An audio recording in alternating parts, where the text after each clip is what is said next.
2023년 크리스마스 성탄 예배죠. 오늘 그 성탄절을 통해서 질문 시리즈 49번째로 이제 올해도 이제 한 주를 남겨놓고 있습니다. 질문 시리즈는 이제 올해도 끝내고 2024년도는 또 다른 주제를 가지고 말씀을 나누려고 하는데요. 오늘은 예수 그리스도라고 하는 그 말씀의 제목인데요. 예수 그리스도라고 나는 예수를 그리스도라고 진정으로 고백하는가 라고 하는 말씀입니다. 이 성탄절은 우리가 잘 아는 대로 기독교의 아주 대표적인 절기 중에 하나입니다. 기독교의 대표적인 절기라 하면 첫째 부활절이 있습니다. 부활절 그리고 추수 감사절이 있습니다. 그리고 성탄절이 있습니다. 이 성탄절은 부활절 다음으로 가장 큰 교회로 보면은 명절이자 교회력의 절기입니다. 굉장히 중요하죠. 그래서 우리 성탄절이 오면 우리 어떻게 인사합니까? 오늘 아침에도 저는 메리 화이트 크리스마스, 그냥 이 오랜만에 화이트 크리스마스가 된 거예요. 우리 집사님 중에서도 이제 오늘 화이트 크리스마스 이렇게 말씀하셨는데, 이 화이트 크리스마스가 참 이렇게 맞이하기가 쉽지 않는데 바로 오늘 아침에 어젯밤에도 눈이 오더니 오늘 아침에도 눈이 왔습니다. 이 성탄절은 영어로 말하면 크리스마스 이렇게 말하죠. 이 크리스마스라고 하는 것은 그리스도께 드리는 천주교에서부터 나오기 때문에 그리스도께 드리는 미사, 다른 말로 하면 바로 예수님께 드리는 예배, 이게 크리스마스거든요. 근데 사람들은, 믿지 않는 사람들은 잘 모르면서 크리스마스 외쳤다면 이 크리스마스의 의미가 그리스도께 예배, 이런 말이거든요. 우리가 크리스마스를 외친다면 오늘 모두가 다 그리스도께 예배하는 그런 날로 만들어야 될 것입니다. 그래서 예수님의 오심을 축하하면서 드리는 예배죠. 그래서 이거를 줄여서는 뭐라고 또 말합니까? 엑스마스 이렇게 말합니다. 엑스마스는 이렇게 표현하기도 하는데, 표기하기도 하는데, 이거는 그 고대 그리스어로 그리스도를 뜻하는 이 크리스토스라고 하는 그 제일 앞자를 따서 그 엑스 그 글자를 이제 따서 이제 크리스마스, 같은 뜻의 명칭이 가죠. 크리스마스, 그래, 엑스마스, 같은 얘기예요. 그래서 오늘은 오직 그리스도께 예배하는 크리스마스입니다. 그래서 위대한 성자들이 태어나면 바로 성자를 붙입니다. 성탄, 거룩한 사람이 왔다, 그런 얘기죠. 탄생했다. 그래서 이제 불탄절도 있고 우리는 성탄절입니다. 거룩한 주님이 이 땅에 오셨다. 그래서 오늘 저는 그 사도행전 5장 41절로 42절을 읽었는데요. 42절에 보면 이렇게 말합니다. 초대교회 성도들이 그들이 날마다 성전에 있든지 집에 있든지 예수는 그리스도라고 가르치기와 전도하기를 그치지 않았다. 그러니까 그들은, 초대교회 성도들은 성령 충만한 사도들과 모든 그리스도인들은 집에 있든지 성전에 있든지 어디에 있든지 예수는 뭐라고 가르치고 전도하기를 그치지 않았다고요? 예수는 그리스도라고 가르치고 그리고 전도하기를 쉬지 않았다. 이렇게 표현하고 있거든요. 그런데 오늘 예수를 믿는 사람들은 반드시 예수는 그리스도라고 힘있게 말할 수 있어야 된다는 겁니다. 그래서 저는 이번 크리스마스를 통해서 이 그리스도라고 하는 예수는 그리스도다. 우리가 알고 있듯이 예수는 그리스도. 이 그리스도라고 하는 말은 기름 부음을 받은 자라고 하는 의미가 있거든요. 기름 부음을 받은 자. 자, 구약에는 새 직분을 줄 때에 기름을 붓습니다. 자, 세 명을 특별히 임명할 때에, 그를 세울 때에, 지도자로 세울 때에 기름을 붓는데, 그 기름을 붓는데 세 사람에게 기름을 붓습니다. 첫째, 왕에게 기름을 부어 나라를 통치하고 다스리고 나라를 잘 보호할 수 있는 이 통치력이 주어질 때 왕에게 기름을 부어 왕으로 세우는 거죠. 그 다음 두 번째는 제사장들에게 기름을 부어 모든 백성의 죄를 대신해서 구약에 양의 피와 또 짐승의 피를 가지고 하나님께 나갔던 거죠. 1년에 한 번씩 지성소로, 그리고 매번 성소로 들어가서 하나님 앞에 백성의 죄를 짊어지고 대신 대표적으로 가서 제사 드렸던 사람들이 제사장입니다. 이 제사장들에게 기름을 부어 제사장의 직분을 위임하게 됩니다. 그리고 또 한 사람에게 기름을 붓는데 그는 선지자들입니다. 선지자들은 어떤 사람들이에요? 바로 하나님의 말씀을 전하는 사람들입니다.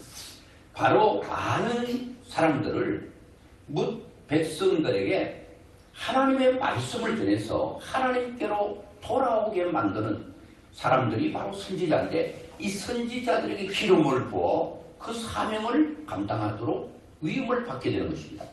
자, 그런 의미에서 보면 예수는 그리스도라 할 때에 이 삼직을 동시에 가지고 있다, 그런 의미입니다.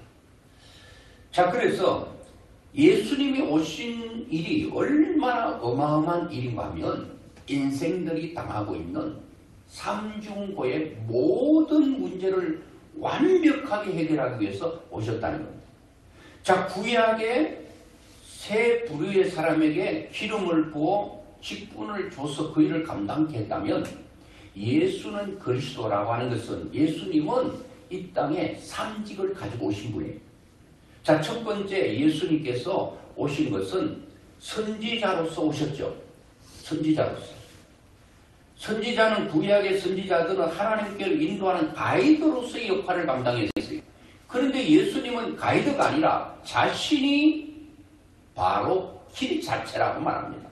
그게 바로 요한복음 14장 6절에 내가 곧 길, 진리, 생명이고 나로 말미암지 않고는 아버지께로 올 자가 없다.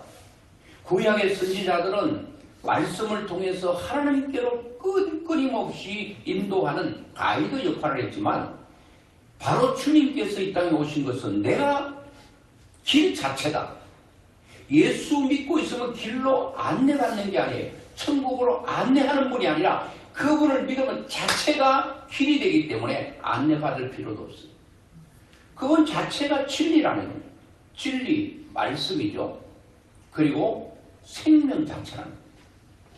그래서 예수님께서 이 땅에 오셔서 사람들이 가장 고민하고 있는 게 뭔가 하면 죄지, 아담 이후로 죄를 짓고 죄 지은 인간이 너무 살기가 힘든 거예요. 그래서 하나님을 떠나 죄를 짓고부터 사람의 수만큼 더 많은 문제들 속에 살아가고 있거든요. 너무너무 골치 아프고 너무너무 힘들거든요. 문제가 한두 가지가 아니에요. 그래서 하나님께로 돌아가야 되는데, 하나님께 다시 우리가 복원하고 하나님께로 복귀해야 되는데, 인생들이 하나님께로 도달하려고 몸부림치는데 도달할 수 있는 길이 없는 것입니다. 죄 지은 인간과 거룩하신 하나님과의 그 인터벌 간격이 너무 커서 어떤 것으로도 하나님께 도달할 수 없는 거예요. 그래서 사람들이 철학으로도 하나님께 도달해볼까? 종교로 도달해볼까? 선행으로 도달해볼까? 도덕적인 깨끗함으로 도달해볼까? 그 어떤 것도 하나님께 도달할 수 있는 길이 없는 거예요. 그래서 예수님께서 길이 되어주셨잖아요. 자신이 길이 되셨잖아요. 그게 십자가의 죽으심으로 십자가로 말미암아 죄지은 인간과 거룩하신 하나님과의 브릿지, 다리 역할을 해주셔서 우리는 하나님께로 갈 수 없는 존재인데 그 간격을 넘어갈 수가 없는데 도달할 수가 없는데 십자가로 말미암아 우리가 하나님께로 도달할 수 있는 그런 역사로 주님께서 이 땅에 오셨다는 거예요. 그래서 우리가 예수님께 나아갈 수가 있었다라고 하는 것이죠. 자, 그 다음에 인생들이 당하고 있는 문제 중에 하나가 뭔가 하면 사단의 문제입니다. 제가 좀 후에 말씀을 드리겠습니다만은 이 사단은, 악한 사단은 우리의 눈에 보이지 않지만 굉장한 존재입니다. 영적인 존재이기 때문에 모든 것을 할 수 있습니다. 순식간에 욥의 모든 재산을 한순간에 가져갈 수 있는 존재가 바로 이 사단인 것입니다. 타락한 천사, 우리 마귀라고 하는 이 천사, 귀신이라고 하는 이 엄청난 영적인 세계가 있는 것입니다. 우리 눈에는 보이지 않아요. 이것이 우리 인생을 힘들게 하고 어렵게 해요. 이 사단의 문제를 해결할 수 있는 인간이 없는 거예요. 인간의 단수가 사단보다 약하기 때문에 결코 사단을 이길 수 없어요. 한순간에 자식을 그냥 다 데려갈 만큼 강력한 힘이 있는 것입니다. 그리고 이 욥 자체를 건강을 뺏어가고, 자, 이 사단의 모든 문제를 다스리고 지배하고 통치해야 되는데 우리는 못합니다. 그래서 우리가 할 수 없는 이 문제를 해결하기 위해서 예수님이 삼직 중에 하나 왕으로 오신 거예요. 왕으로 오셔서 요한 1서 3장 8절에 보니까 죄를 짓는 자는 마귀에게 속하나니 마귀는 처음부터 범죄함이라. 하나님의 아들이 나타나신 것은 하나님의 아들 예수 그리스도가 이 땅에 성육신한 것은 하나님이신 그분이 인간의 몸을 입고 성육신이라고 그러잖아요. 인카네이션 했다고 그러잖아요. 그렇게 오신 것은, 오신 목적이 뭐예요? 마귀의 일을 멸하려 하심이라. 마귀의 일을 멸하기 위해서 오셨다는 거예요. 마귀를 다스리고 통치하고 마귀를 죽이고 죽는 존재가 아니에요. 영적인 존재이기 때문에 이 땅이 끝나서 완전히 끝나는 무적행으로 떨어지기 전까지는 이 사탄은 역사하는 것입니다. 그래서 우리가 무슨 일을 하면 사단이 계속 우리를, 이 사단이 일을 만드는 거예요. 사단은 하나님과 반대적인 일을 하기 때문에 예배 드리지 못하게 일 만들고, 믿음 생활 하지 못하게 일 만들고, 우리 인생에 골치 아픈 일을 만들고, 이런 일을 만들 때 그런 것들을 계속 주님께서 멸하시려고, 그런 것을 없애버리고, 우리가 할 수 없는 그런 상황에서 수많은 사단의 그러한 일들을 계속하고 있습니다. 그런데 주님 이 땅에 오셔서 왕으로서 사탄을 다스리고 지배하고 통치하기 때문에 오늘 예수 믿는 사람들에게 하나님의 권세, 왕으로 오신 예수 그리스도의 놀라운 권세가 우리 속에 있기 때문에 우리는 두려워할 필요가 없어요. 우리는 사단을 무서워할 필요가 없어요. 왜? 예수 그리스도가 이 땅에 왕으로 오셔서 사탄의 모든 일을 멸하시고, 사탄이 우리를 위해서 계속적으로 신앙생활을 못하고, 그리고 사랑하지 못하게 하고, 전도하지 못하게 하고, 하나님을 일을 못하게 하는 끊임없이 일을 만들고 집을 세울 때에 하나님 이걸 다 멸하는 거예요. 계속적으로 치워버리는 거예요. 그래서 오늘 여러분과 제가 신앙생활을 하고 있는 거예요. 믿음 생활을 하고 있는 것은, 이거 내가 잘나서 신앙생활을 하는 게 아니라 주님께서 우리를 도와주셔서 날마다 신앙생활을 잘할 수 있도록 여기까지 신앙을 저버리지 않고 우리가 계속 이어올 수 있는 것은 바로 사단의 일을 멸하시는 주님이 이 땅에 왕으로 오셨기 때문인 줄로 믿습니다. 이 주님께서 이렇게 놀라운 역사를 하는 거예요. 그리고 세 번째 보니까 제사장이죠. 로마서 5장 17절에 보니까 한 사람의 범죄로 말미암아 사망이 그 한 사람을 통하여 왕노릇하였은즉, 한 사람의 범죄가 아닌 거예요. 아담의 범죄, 한 사람의 범죄로 말미암아 사망, 하나님과 관계가 끊어버리게 되고 끊어져 버린 사망이 그 한 사람을 통하여 왕노릇하게 됐다. 그러니까 아담의 죄로 말미암아 사탄이 뭐를 왕노릇? 사망의 왕노릇 했습니다. 그동안 사람이 죽음 앞에 벌벌 떨었잖아요. 죽음 앞에 사람은 꼼짝 못하는 거예요. 지금도 마찬가지죠. 죽음이 눈앞에 따오면 다 주저앉습니다. 다 주저앉아요. 그만큼 죽음이 무서워요. 자, 이 사망이 아담의 죄로부터 사망이 왔고 예수님 오기 전까지는 누가 왕이었는가 하면 사단이 왕노릇했어요. 무엇으로? 죽음이라고 하는 무시무시한 것을 통해서 왕노릇했어요. 죽음 얘기하면 다 사시나무 떨듯이 떨고 그대로 퍽퍽 주저앉기 때문에 사망이 최고의 왕으로서 통치를 했습니다. 그런데 이 문제, 죄 문제로 말미암아 그렇게 됐는데 다시 더욱 은혜와 의의 선물을 넘치게 받은 자들은 한 분, 예수 그리스도를 통하여 생명 안에서 왕노릇하리로다. 주님께서 죄로 말미암아 우리가 그 사단이 사망의 왕노릇했는데 주님이 이 땅에 오셔서 그 죄의 문제를 해결함으로 말미암아 우리는 생명 안에서 왕노릇하게 됐다.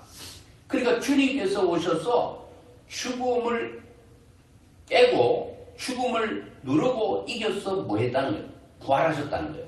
그러니까 주님이 이 땅에 오신 것은 이런 우리의 모든 죄로 말미암아 사망이 왕노릇하는 그 사망의 왕노릇, 그 고통 속에 있는 우리에게 생명으로 왕노릇하도록 위해서 생명, 예수님이 죽음에서 부활하심으로 말미암아 이제 사망이 생명 앞에 종이 됐어요.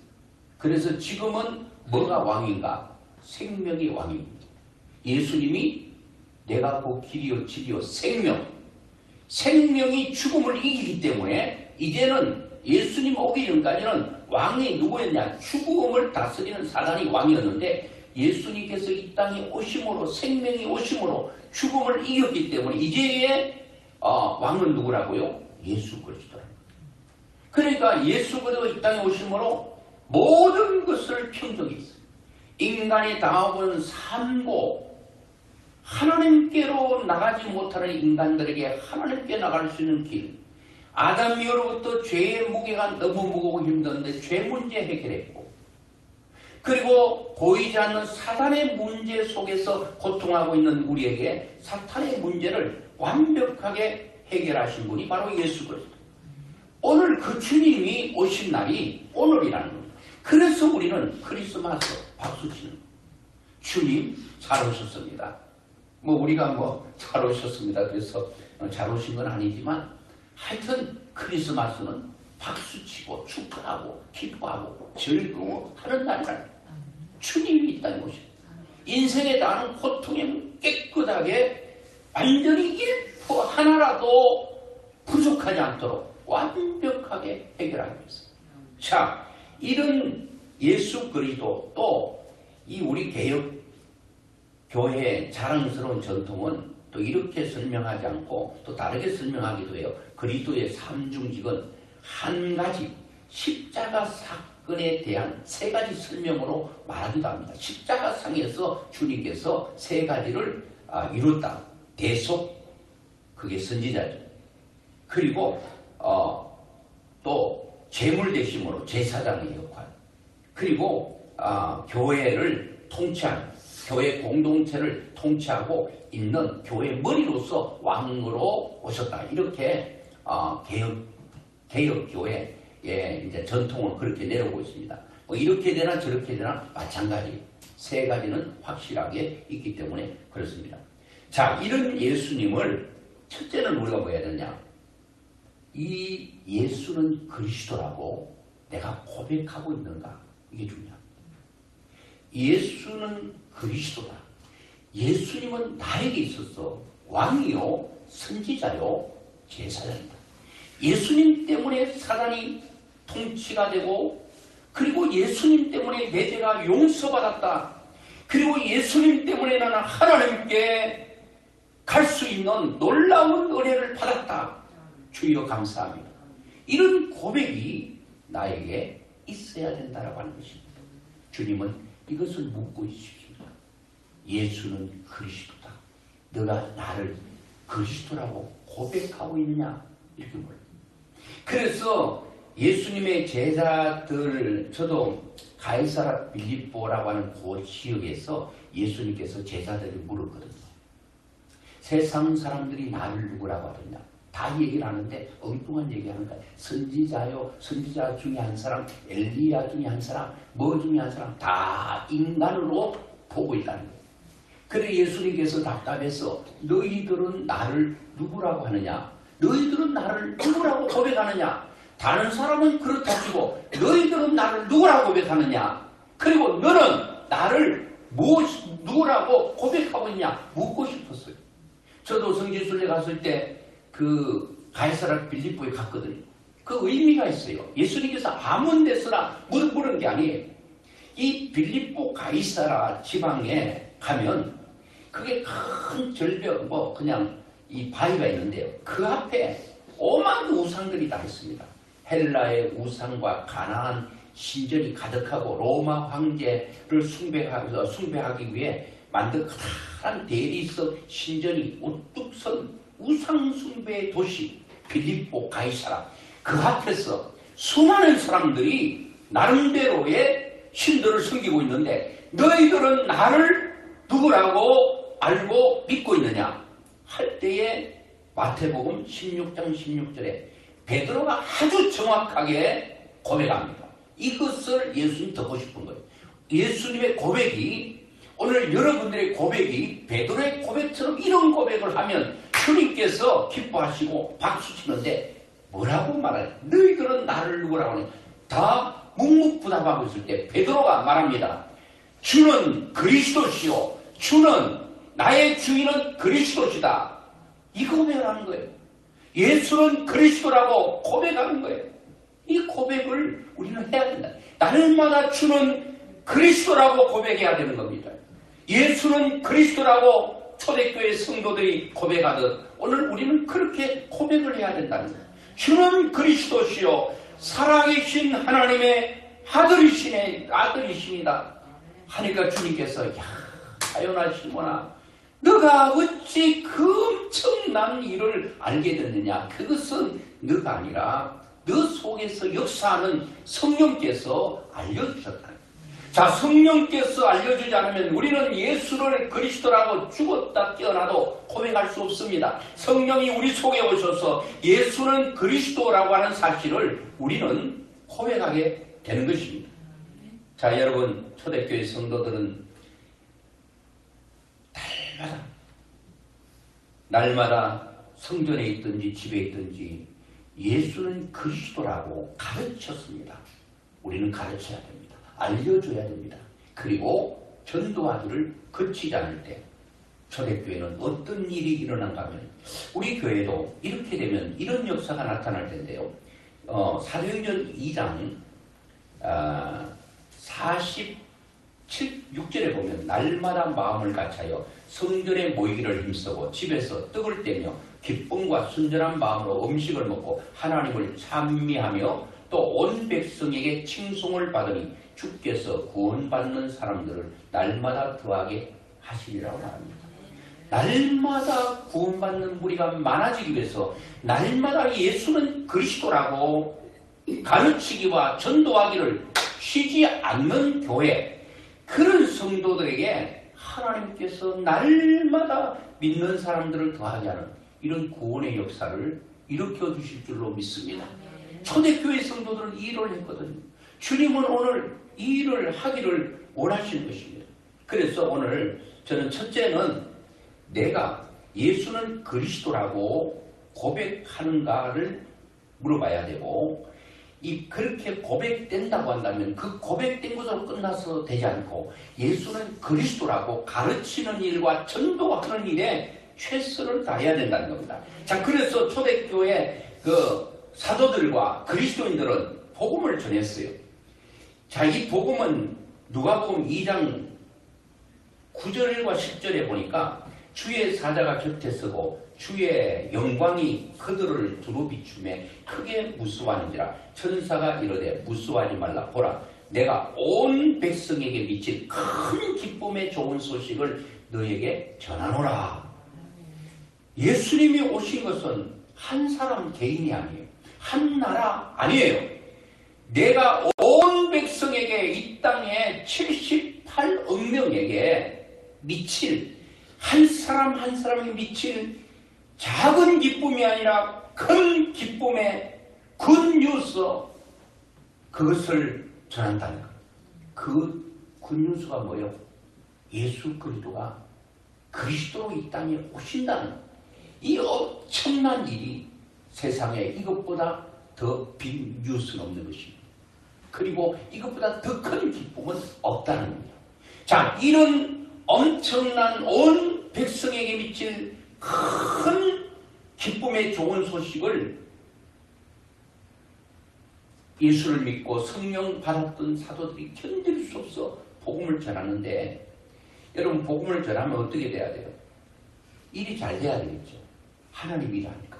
그런데요, 저항 세력이 이만저만이 아니에요. 여러분 또 전도해보면 알잖아요. 그 친구하고 잘 지내다가 교회 얘기만 하면 바로 얼굴에 안색이 변하고요. 집어쳐. 그거 하려면 나 만나지 마. 이번에 다니엘 기도회 때 그 조혜련 집사님이 나와 간증했잖아요. 조혜련 집사님을 전도했던 이승미 집사님이 계속 이름을 적어놓고 매 새벽마다 혜련아, 내가 너를 위해 계속 기도한다. 새벽마다 이승미 집사님이 기도했습니다.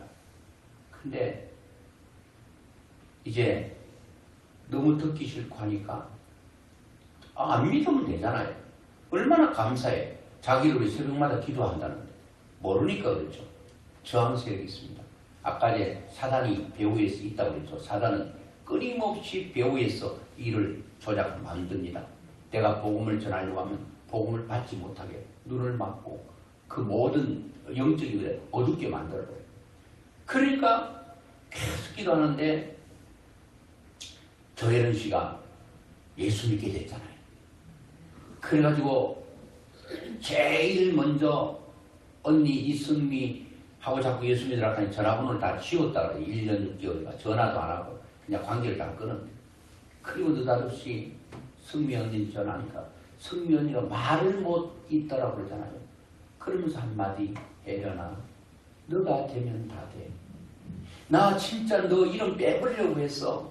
내 그 생명책, 그 믿지 않는 사람 이름을 연예인들 참 목록 이제 돌아와야 될 유재석, 이제 또 강호동 이런 이제 사람들, 엄청난 사람들이 연예인 예수 믿습니다. 수를 헤아릴 수 없을 만큼 많이 믿습니다. 거기에 중심에 이승미, 또 조혜련 씨도 200명의 명단을 적어놓고 생명책이라고 하는 그런 책을 만들어놓고 계속 기도한다고 합니다. 그런데 이런 기쁨의 좋은 소식을 전하는 데는 길이 대로로 열려야 돼요. 열리잖아요. 꽉꽉 막힙니다. 관계가 다 틀어집니다. 이제 조혜련 씨하고 이승민 씨하고 얼마나 관계가 좋았어요. 언니 전도하려면 나 언니하고 관계를 끊어버리래요. 관계가 끊어집니다. 왜 그렇지요? 이 기쁨의 좋은 소식이 얼마나 개인에게, 가정에게, 나라에게 엄청난 축복인데 이 세력을 방해하는 사단이 있다는 거예요. 그걸 알아야 된다는 거예요.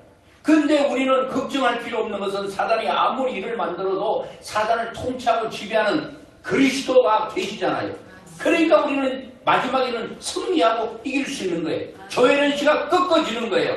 이승미 집사님의 기도에 꺾어지고 사단이 굴복하고 하나님께서 왕으로서 통치하고 영광을 받게 되는 거예요. 그러니까 여러분, 우리가 알고 내가 고백하고 이 예수를 전하는 거 두려워하지 마세요. 여러분이 하는 게 아니에요. 내가 하는 게 아니에요. 내가 사람을 전도할 수 있다면 교만해진다는 거예요. 내가 많이 전도하면 내가 이렇게 화술이 좋고 뭔가 인간의 친화력이 좋아서 사람들 다 전도하잖아. 그 중심에는 교만이 또 무너지게 되는 것입니다. 내가 하는 게 아니라 하나님이 하신다고 하면 우리는 자연스럽게 그를 위해 기도하고 내가 하려고 하면 안 돼요. 하나님께 맡겨야 돼요. 저는 기대하기는 초대교회처럼 날마다 성전에 있든 집에 있든지 예수는 그리스도라고 가르치고 전도하기를 그치지 않으면 우리 교회로 놀라운 역사를 하나님께서 허락해 주실 줄로 믿습니다. 제가 사도행전 5장에 쭉 말씀을 보면요. 그 사도들이 복음을 막 전하는데요. 이루 말할 수 없는 고난이 옵니다. 다 사도들이 붙들려 가가지고요.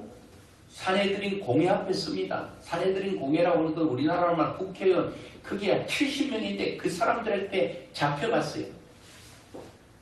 끌려가서 공회 앞에 세우고 대제사장이 묻습니다.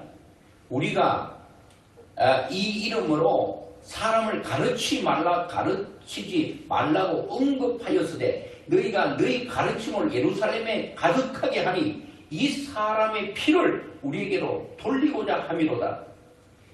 그러니까 야 예수 이름 말하지 말라고 그랬잖아. 예수는 그리스도라고 말하지 말라고 했잖아. 그런데 왜 자꾸 예수는 그리스도라고 말해서 예루살렘 전체에 예수는 그리스도라고 가득 차게 만드느냐. 이 사람들이 누구냐? 바로 제사장들입니다. 바리새인들입니다. 그리고 율법을 지키는 사람들입니다. 이 율법의 옷을 입고는 복음이 열리지 않는 것입니다.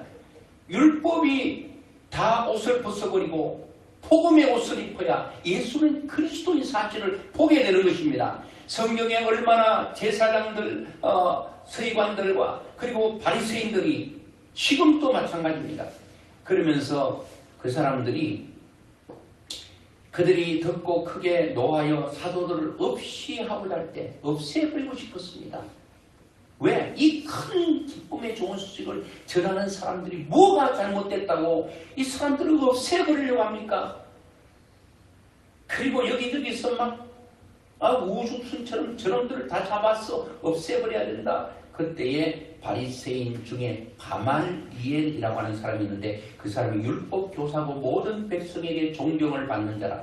여러분 우리는 저에 대해서도 어떤 사람은 참 그 사람 그 목사 괜찮아 이런 사람도 있지만 어떤 사람은 저를 모르는 사람도 이상하게 그렇게 말하는 사람도 있을 거예요. 그런데 가말리엘이라고 하는 사람들이 거기에 사도를 세웠는데요. 다 없애버리자 죽여버리자 뭐 하자 할 때에 사도들을 잠깐 바깥에 나가게 하고 이 가말리엘이라고 하는 사람이 바리새인이에요. 바리새인 이름은 나쁜 거 아니에요. 성경에 바리새인들 나오잖아요. 바리새인과 그리고 세리가 나오잖아요. 바리새인들은 일주일에 1회 2번씩 금식하고 11조를 들고 그들의 행위는 여러분 완벽합니다. 우리는 바리새인 따라갈 수가 없습니다. 물론 그들이 너무 외적으로 사람들이 보이려고 하는 그것이 좀 문제가 되는데 우리는 못 삽니다. 바리새인처럼 살 수가 없어요. 어떻게 1회 2번씩 꼭꼭 금식하고 11조를 철저하게 드리고 그리고 그들은 행위와 모든 곳에서 그야말로 흠잡을 데가 없는 사람이 바리새인들입니다. 그런데 주님은 바리새인들을 그들의 행위라든지 이런 것들은 괜찮은데 그 속 중심이 사람에게로 향하는 것이 문제입니다.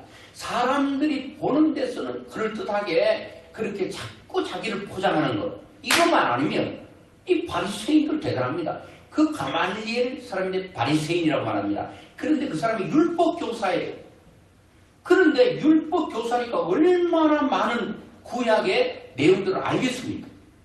그런데 눈이 율법으로 닫혀버리고 율법의 옷을 입고 있으니까 어두운 거예요. 그래서 예수를 전하는 예수는 그리스도라고 하는 사실을 알지 못하게 됩니다. 그런데 지금도 유대인들은 눈이 율법으로 닫혀져 가지고요. 복음이 열리지 않습니다. 그래서 유대인들이 바울도 유대인이었잖아요. 유대교에 속했잖아요.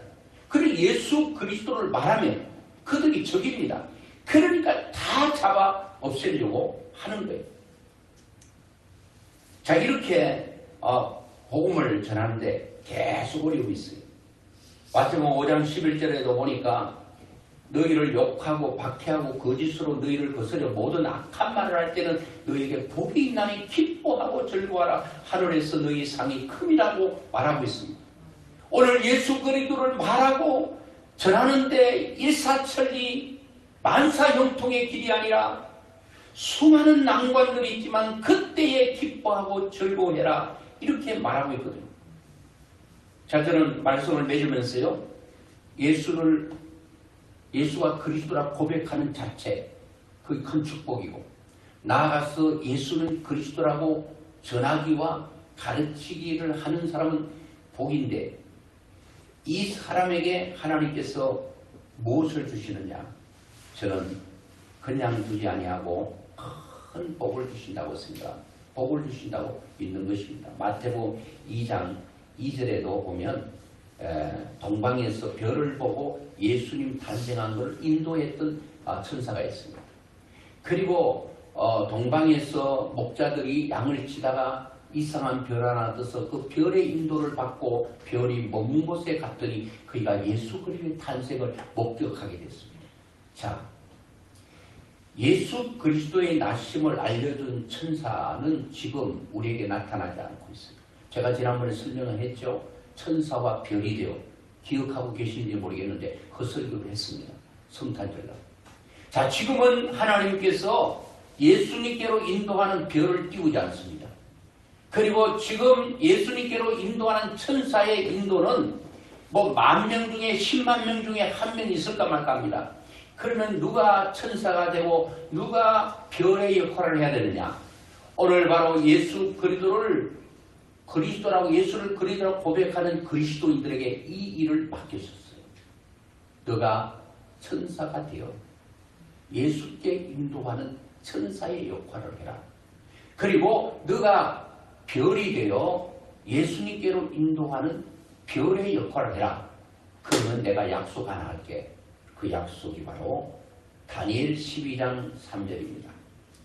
지혜 있는 자는, 우리 같이 한번 보겠습니다. 시작. 지혜 있는 자는 궁창의 빛과 같이 빛날 것이요 많은 사람을 옳은 대로 돌아오게 한 자는 별과 같이 영원토록 빛나리라. 아멘. 할렐루야. 이야, 하나님께서 별의 역할을 감당하는 사람, 내가 별이 되어서 예수님께로 인도하는 별의 역할을 감당하는 사람들에게 내가 너희를 별되게 만들어주겠다. 별은 스타입니다. 연예인도 스타하면은, 스타가 되기만 하면 모든 것들이 스타라고 하는 그 이름 안에 다 들어있습니다. 돈도 있고 명예도 있고 모든 것이, 인기도 그게 다 들어있습니다. 우리는 연예인 돼서 인기 없는 스타 되려면 뭐 내가 여러분들을 무시하는 건 아닌데, 여기 한 40대 이상 되는 사람은 연예계로 진출해서 스타 되기 쉽지 않습니다. 그런데 스타 되는 길 하나 있습니다. 그 세상 스타와 상대가 안 되는 스타, 하나님의 스타. 그거는 바로 별의 역할을 감당하면 스타 만들어주겠다. 그것은 하늘의 별은 어떻습니까? 어두움의 별, 얼마나 밝습니까? 밝은 어두움을 밝게 만드는 사람이 되고, 모든 사람들이 어두운 밤에 별을 주목하듯이 너의 인생을 많은 사람이 주목하는 인생으로 만들어주겠다 라고 하는 것입니다. 이 엄청난 축복. 이야, 이게요, 별과 같이 영원토록 빛나리라. 이 땅에서만, 이 땅은 제한적이고 요한합니다. 이 땅에서만 별 만들어 주겠다는 게 아니라 영원토록 빛나는 별 만들어 주시겠다는 거예요. 영원은 어디에 있습니까?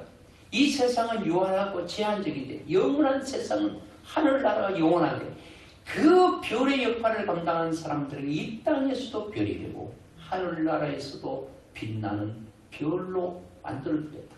그래서 천국 갔다 온 사람들이 말이 다 좀 틀리기 때문에 저는 별로 신뢰는 하지 않는데, 거의 공통적인 가면 천국에 갔더니 순교자가 가장 큰 상을 받고 두 번째는 전도자들이 상이 크다. 이런 얘기를 많이 들었어요. 그만큼 여러분 이 별의 역할을 감당하고 이 또 천사의 일을 감당하는 자, 야, 모쪼록 빛나는 다른 것 생각하지 마세요. 이 일에 한번 집중해보자고. 명년에는 딴 가지고 이 일에 한번 집중해. 그런가 안 그런가. 물론 엄청난 부딪힘과 저항이 있어요. 장애물이 있지만 이거를 뚫고 나가는 거예요. 그래서 어제 요셉에 대한 형통을 얘기할 때 형통의 뜻이 뭐라고 그랬어요? 앞으로 나아가는 겁니다. 전진하는 게 형통이에요. 주저앉으면 불통이 되는 것입니다. 나를 가로막는 수많은 세력들이 있어도 앞으로 계속 나가는 것입니다.